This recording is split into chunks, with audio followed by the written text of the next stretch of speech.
Oh, sorry, I'm sorry. Good morning, everyone. This is the Vermont House Committee on Commerce and Economic Development. It is Friday, May 2nd, 2025 at 11:30 in the morning. Back with our legislative counsel, Rick Stegel. He will walk us through another walkthrough of one S-122. I think it's been a few weeks since we've looked at it, just to refresh us before we start having conversations. There are um, number of things that people have asked us to include in there.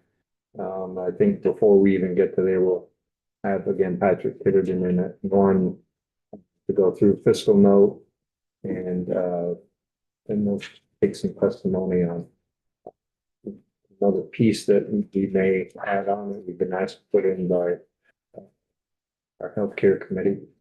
And there's an ask from Treasurer's Office as well on baby bonds. So that will entertain more next week of building the bill again. And we'll also have more conversations about the piece in there in the convention center task force that's in the bill as well. So Rick, take it away. Yeah, good morning, Rick Stegel, Office of Legislative Counsel. So we're looking at S-122 as passed by the Senate. And as the chair said, I did a walkthrough. It's been a couple of weeks. It is a bill that came out of Senate Economic Development. It was a committee bill, kind of their economic development, a little bit of workforce development. Once that was in this bill, it went to Senate Appropriations because as you'll see, there's a lot of appropriations here. And there's a section, I believe it's 10B or C, I'll get to it, which actually strips out the appropriations unless funding is available for these very programs. And as the chair said, Pat Titterton from JFO is going to come in this afternoon to explain what did and what did not make the Senate budget that they just passed out yesterday. Okay, so 122 begins amending a statute that deals with the downtown and village center tax credit program. It was in the governor's recommended budget to increase this total amount of tax credits to 5 million annually. The current amount is 3 million. So this bill would amend that statute. So it'd be permanently increasing to 5 million every year. I think the fiscal note from JFO can explain the cost involved in this. Obviously, it's $2 million, right? That would be cost to the state if indeed they decide to award $5 million annually. Section 2 contains several appropriations related to small businesses. So subsection A is a $300,000 appropriation to the Department of Economic Development for the purpose of supporting the Vermont Law and Graduate School's public education offerings and free legal support to small businesses through its Vermont Small Business Law Center. And you can see the three things that they wanted to highlight there that they do to help small businesses, and that money would go towards those services. If the committee remembers, we had the joint hearing with Senate Economic Development with Ellen Kaler and Linda Rossi and Way and others over at the pavilion way earlier in the session. These are some of the things that they were talking about as being could potentially provide a lot of help to our business community. Small Business Wednesday, I believe. Subsection B, the $350,000 appropriated also to the Department of Economic Development for the BIPOC Vermont Professional Fellow Network, and supporting the expansion of its business technical assistance services, which includes education on basic business practices, resource navigation, and networking support to BIPOC small business owners. I believe that was also in the Small Business Wednesday joint meeting. I do want to say some of these numbers are one-time appropriations. Like I believe these two so far would be one-time appropriations. A lot of budget stuff that is complicated that Pat will explain as to how these numbers work. I can't explain that to you completely without messing something up. So, but I'm pretty confident these two first appropriations would be just one time. So it'd be up to the assembly, if you do decide to pass this and it becomes law, that you would have the same discussion next year as to whether you want to appropriate this money or less money or more money. Subsection C, business advising, appropriating $688,889, which is an increase of 300,000 from the governor's suggested recommended budget. And this is the 388,000 is ongoing in the base budget. So there's a request to increase this to 688, which will be used to increase business advising in the Vermont Small Business Development Center, and educational workshops to meet increasing demands of entrepreneurs and small business owners post-pandemic. And we'll have to ask Patrick, is the request to increase the base? Or is the increase a one time? It's a good question. D, and by the way, the 300,000 would be to serve more entrepreneurs through no fee one-to-one advising to help them start businesses or transfer a business that they have no longer. Maybe they're moving or they want to sell the business. Subsection D, creation of resource guide. $100,000 to the Vermont Sustainable Jobs Fund program to create a business resource guide that would be directed towards small businesses. This is a one-time appropriation. This would create a magazine style guide that small businesses could use to look for grants, events to grow their business. It would also create a website that would kind of be the home of the magazine, the e-home of the magazine, that would allow the businesses to access this information on an on-demand basis, and it'd be updated as new events and new information come. And that would be created on or before December 1st, 2026, that guide and the website. Question there on the last line on page 3, it's described as an annual guide. Is that, which seems like if it's one time, Right. What are the does that word, is it meaningful if it's a one-time thing, or is it just saying? So it's a good question. My understanding is that the appropriation is one time, and if they don't get appropriation, they wouldn't have it. They wouldn't be able to create the magazine, right?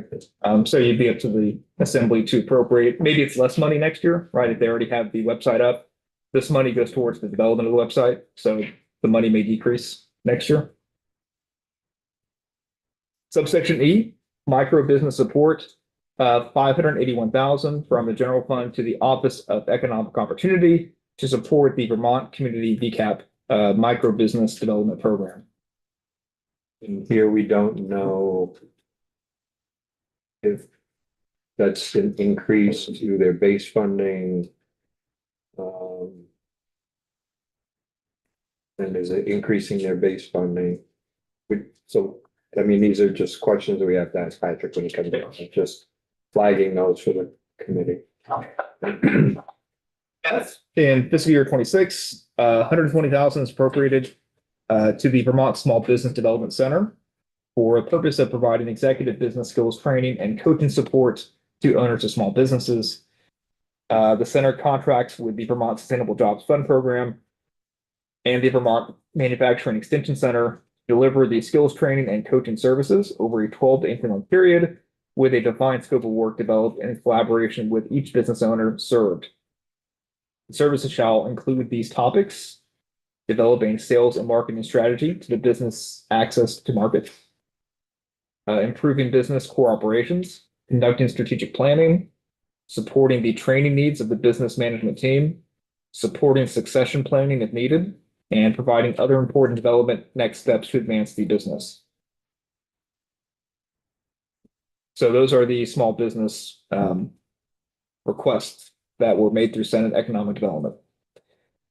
Section 3, this deals with the Vermont Arts Council and the Vermont Film and Creative Media Industry Initiative. So 1.071 million is appropriated to the Vermont Arts Council. This is base funding, and it's an increase of 68,737 because there's a need to match the federal increase. So I want to hear from Pat if there has been that increase, but My understanding is that they expect that the federal money to increase to 1.071 million. So the state would need to match that in order to get that full amount of money. At the moment, do we know, I don't think we know if it's in the budget yet or not. So I spoke to Pat just a few minutes ago, and it sounds like that one did make the budget, the increase. Okay. But confirm with him, yeah. Okay, yep. Subsection B, billing database. 120,000 to the Vermont Arts Council for the purpose of supporting and growing the Vermont film and creative media community and industry, including academic, educational, creative, commercial, and exhibition resources. The fund shall be used to build and maintain an online database of film and creative media that includes assets, opportunities, professionals, resources, and events, and to support a part-time staff position within the Vermont Arts Council to manage the database project, and to serve as the point of contact for film and creative media creators, exhibitioners, and industry professionals.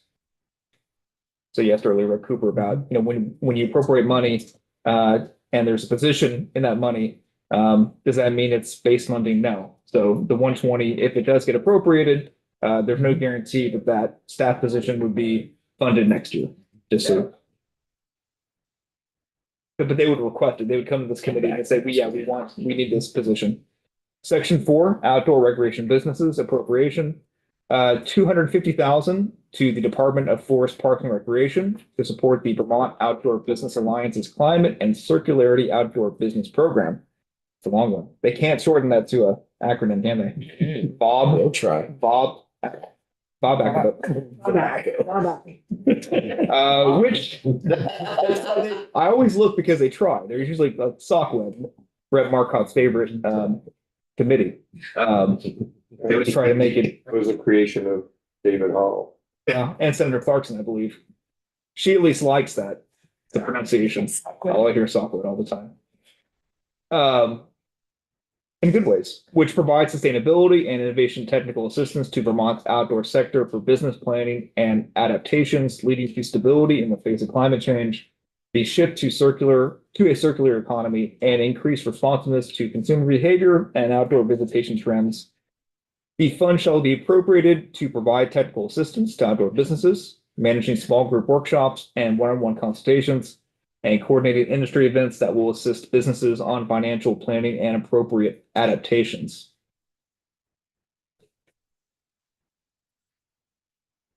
Section 5, this is the International Trade Office appropriation, 350,000 to the Department of Economic Development for the purpose of supporting the International Trade Division's initiative to hire international recruitment consultants to focus more on international markets, develop and deploy advanced site selection data and mapping tools to assist potential investors, expand Vermont's presence at national and international trade shows, and sponsor events and initiatives that align with Vermont's economic development goals. So these first 5 sections kind of in the appropriations part of the bill. Are there any questions about? And let me hop down to important section here. This is 10A. So you'll notice the duty to implement sections 1 through 5, which I just covered, is contingent upon an appropriation in fiscal year 26 from the general fund for the specific purposes described in this act. So all these things we talked about, creating this part-time staff position, having these programs, would depend on actually the budget appropriating funds for these purposes. Okay, back to section 6. This is the creation of the Vermont Ireland Trade Commission. I know I mentioned it last time. It would be the first trade commission created by statute. And it would be to advance bilateral trade between Vermont and Ireland. I will note that several states have done these. Ireland has been pretty aggressive in coming to states asking for this.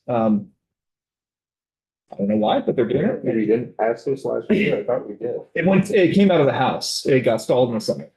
And so now the Senate's sending it over. It's going now. Edie and I have a different take on this. Okay. Won't be with Ireland. So, and I do want to ask. Oh, Oh, boy. I had a quick question. Section 1 is not, Somebody's getting spicy. You didn't see a section 1. Yeah, it's the downtown tax credit, village center tax credits. It's not labeled. Okay. At the very, look, go back. Flip this page over again. Right at the very top there. Oh, It's hidden, yeah, it's not. I'm having a hard time reading today. Okay. Thanks. The Rabutin have a, So we talked about, and I can't remember anything, but we talked about some sort of trade commission thing that you're on. Well, there's international trade and that's coming.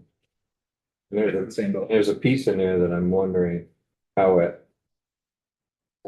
works with this, because what they put in, new language that they put in talks about being consulted on anything like that. How does that work? You can change the effective date, but yeah, it's not ideal. How it happened kind of towards the end, so. Anything else? Any more questions on trade commission? Yeah, I can, sounds like I should save my voice. Yeah. Okay. Then I'll skip the next two sections to do with the appointments and the repeal of the trade commission. So we'll go down to section 9. This is a study, not a work group or task force, just a study that ACCD would conduct to analyze the ways the state can better enable business growth and improve access to capital in Vermont.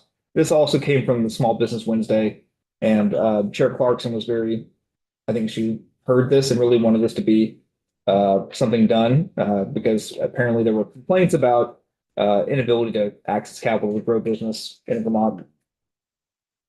Section subdivision 1, Do you know if they took testimony from the Agency of Commerce? Or I don't believe so. Department of Economic Development? Okay. We're gonna add that. It was a work group for a while. Need to add them to the list for next week. Department of Agency of Economic. ACCD, but they're only naming ACCD, but I would assume it's gonna be DED that would do that, but. And so it was a work group until towards the end and they decided to change it, so. Solicit testimony from startup and early stage businesses that have struggled to raise capital. Identify additional mechanisms for the investor lender community to connect and learn from each other. Evaluate the state's role in accessing capital. You can read what that would mean. Identify ways to offer investor education to high net worth individuals interested in investing in Vermont businesses, and then evaluate any other related issues. The report would be due November 1st of this year to this committee and the Senate committee. And recommendations and any proposed legislative action. And because, it's the second year of the biennium, the idea is if you get it by November 1st, you can hopefully put in a draft request before December, which would be the deadline.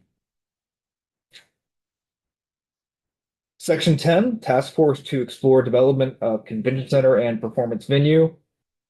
So this is a task force and it's composed of a member of the House appointed by the Speaker. Sorry, it's the purpose would be to study the feasibility of constructing a convention center and performance venue in Vermont. Membership, a current member of the House, current member of the Senate, the Secretary of ACCD, the President of the Vermont Chamber of Commerce, the CEO of the Lake Champlain Chamber of Commerce or designee, and the President of the RDCs or designee.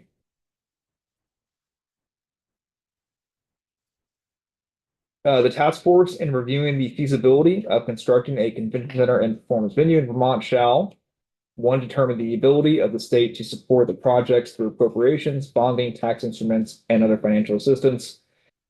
Identify infrastructure improvements needed for the projects, including water, sewer, transportation, lodging, and food. Consider management and operational options for ownership, maintenance, staffing, and related items for the projects. Research the attributes of convention centers and performance venues that have been recently and successfully developed in other states. And evaluate the economic impact and anticipated return on investment of having a convention center and performance venue. They would have the assistance of ACCD And the interim report will be due November 1st of this year. And a final report November 1st, 2026, with its ultimate findings and recommendations. They would have their first meeting on or before July 15th, 2025. That's a little early, but Yeah. Well, for the Sockwood either. uh, the committee shall set the chair, a majority shall constitute a quorum, and that shall cease to exist on December 1st, 2026, after they issue their final report. I went over 10A. 10B is the amending a current statute.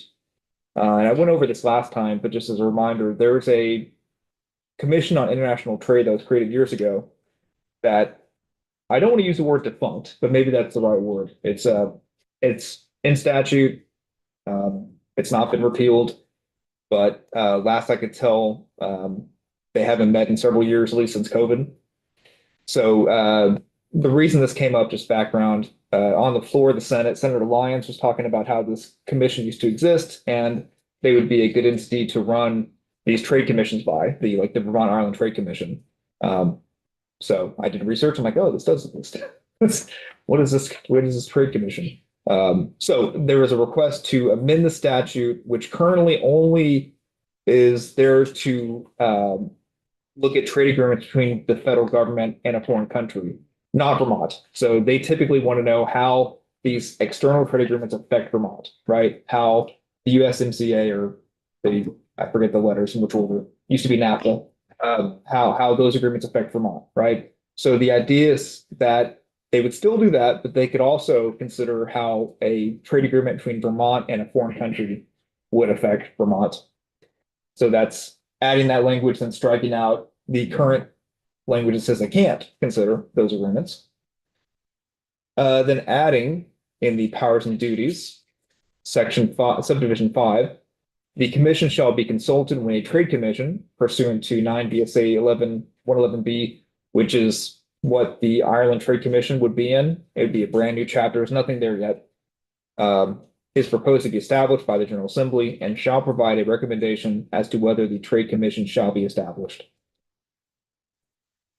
And it would take effect July 1st. So the chair had a question about whether subdivision 5 would conflict with the Vermont Ireland Trade Commission, and I had the same thought. And if you do want to pursue both, I would imagine we'd want to amend the effective date to handle that. Yeah. Can you research on when was the last time that the governor appointed anybody to this? Boy, it's last time to walk through it, it's been a while. If you look up I don't think. Did Governor Scott appoint anybody to this commission?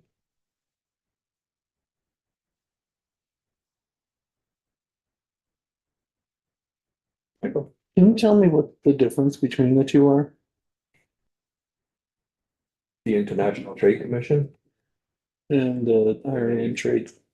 Well, the island, it's just, the Island Trade Commission is just between us and Ireland. The International Trade Commission was more looking at NAFTA. I went to one meeting and I wasn't chair at that time. And we were talking about some issues that some Vermont companies got caught up in. Were taken to court by another country because there was some disagreement between in NAFTA agreement. And that's all I remember. But that's basically what it's for, is to look at the agreement and, are our businesses kind of get behind the 8 ball by other countries? What are the lawsuits looking like? Are we have a better advantage on something? That's basically what it looks at.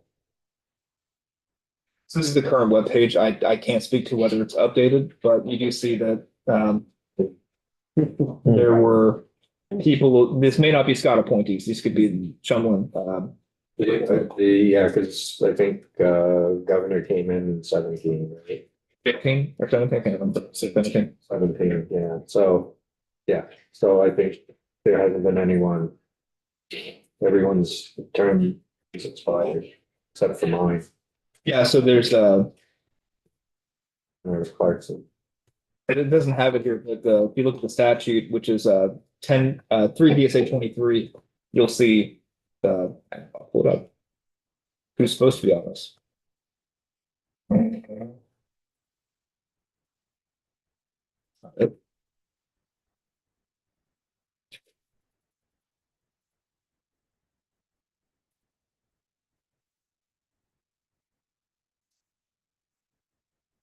They're the first one. So yeah, the chair of this committee, the chair of Senate Economic Development, and then you have 1, 2, 3. They have 8 more people. And on the website, there are, The AG and there's just 6. secretary from ACCD.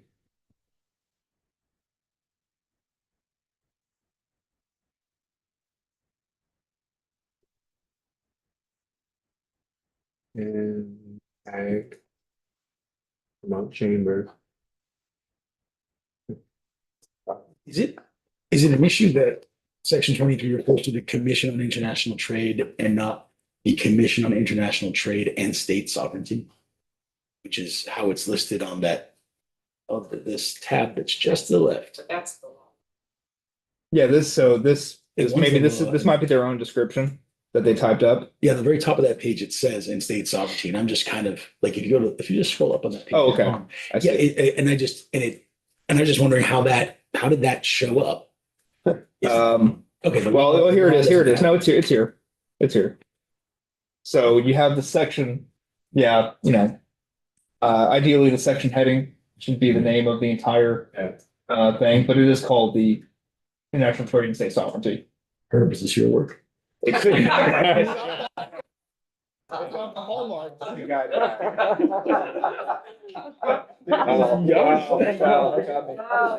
Case for sunshines? Well, it looks like it's a self-imposed sunset. Yeah. That's well, I think that if it's something that we were interested in seeing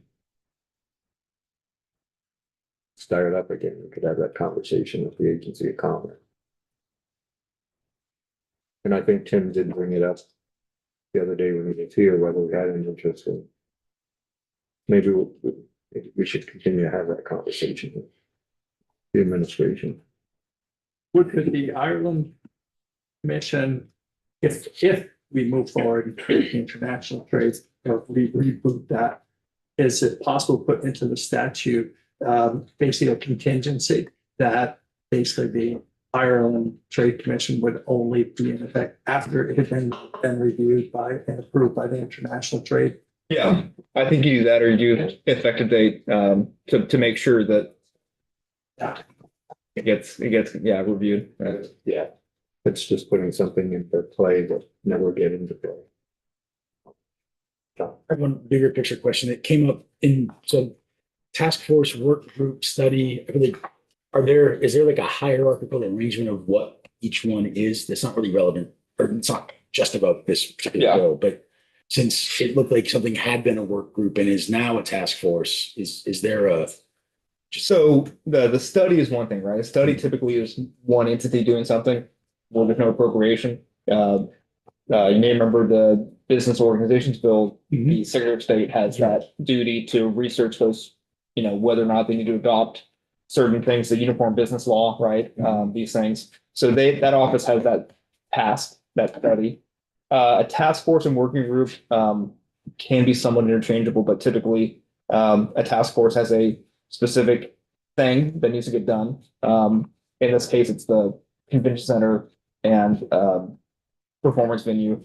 Working group tends to be a bigger, longer term project that might be a more complicated area of law or area to study.